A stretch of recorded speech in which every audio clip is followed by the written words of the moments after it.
Tragedy reminds Olympian Peter Burling of sailing dangers ahead of Volvo Ocean Race. Tragedy reminds Olympian Peter Burling of sailing dangers ahead of Volvo Ocean Race. An incident-packed fourth leg of the Volvo Ocean Race has served as a timely reminder to Peter Burling on the dangers of the grueling round-the-world race. Burling watched the fourth leg unfold on the race tracker from back in New Zealand after subbing off the Team Brunel boat in a pre-planned break from the race. The double Olympic medalist will be back on board the Dutch-flagged boat for the next leg into Auckland, beginning early next month.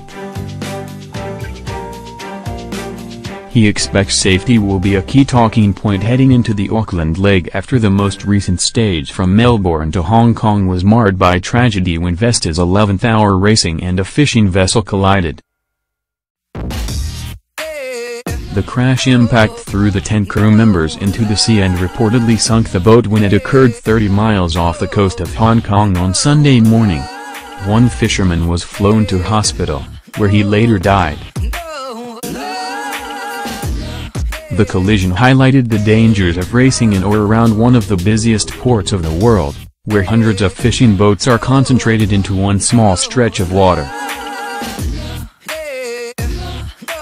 There's definitely a level of risk with what we do.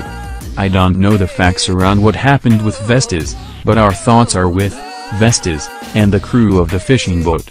It's such a tragic thing to happen, Burling said. The tragic finish to the fourth leg followed a dramatic man-overboard incident on Team Scallywag, the eventual winners of the leg into Hong Kong, midway through the 5,600 nautical mile stage. Crew member Alex Goff was washed overboard by a wave in a sail change last weekend, in winds of 15-20 knots. The team quickly swung into recovery mode, and Goff was back on board within 7 minutes. Burling said the incident showed the importance of following safety procedures.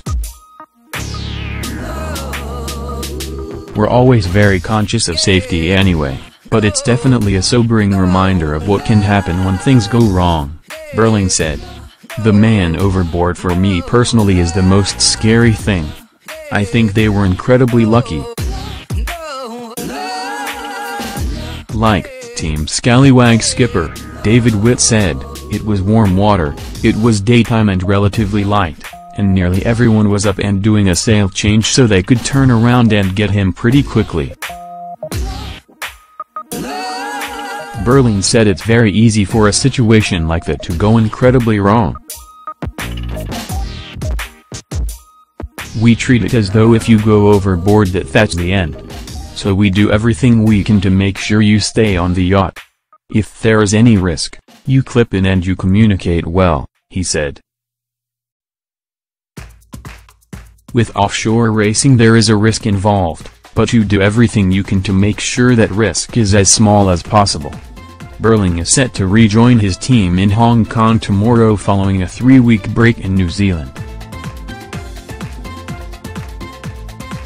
The Team New Zealand helmsman signed up with Brunel on the condition he could sit out certain legs, having endured a demanding schedule over the past 3 years.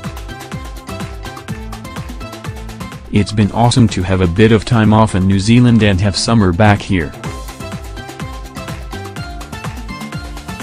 Definitely since the America's Cup finished, and even before that since the Olympic Games finished I haven't really had that much time off. So to have a couple of weeks fully off here in the summertime is pretty nice, he said. I've been pretty busy trying to sort out a few other things at the same time. But yeah, it has been nice to have a bit of normality. It has been pretty different recently taking on this new challenge with the Volvo, but I'm really enjoying learning about a different side of the sport.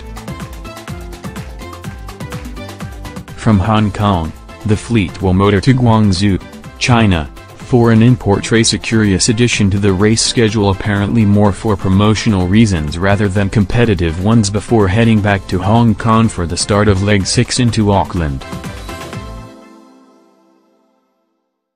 Am really looking forward to sailing that boat back into Auckland.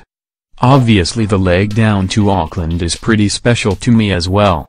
It would be pretty cool to be the first boat to arrive in my home port. Brunel, skippered by ocean racing veteran Becking, is under pressure to deliver a strong result, with the Dutch flagged entry sitting mid-table after 4 legs. We've definitely struggled for speed a little bit in the legs building up, and I think that shows how tough this race is. If you have a short build-up, which for ourselves, I think we had one of the shortest build-ups. The first time we sailed together as a full crew was on the first leg of the race, Burling said. It's incredibly similar in concept to a lot of the short racing, it's just a lot harder to execute some of the things. It's a lot harder to tell how quickly you are going compared to everyone else, and whether you're making the right decision or not, and things play out over a long period of time. If you make an incorrect decision or you don't quite change to a sail early enough, you be losing time for a couple of days just with how the weather unfolds and stuff like that.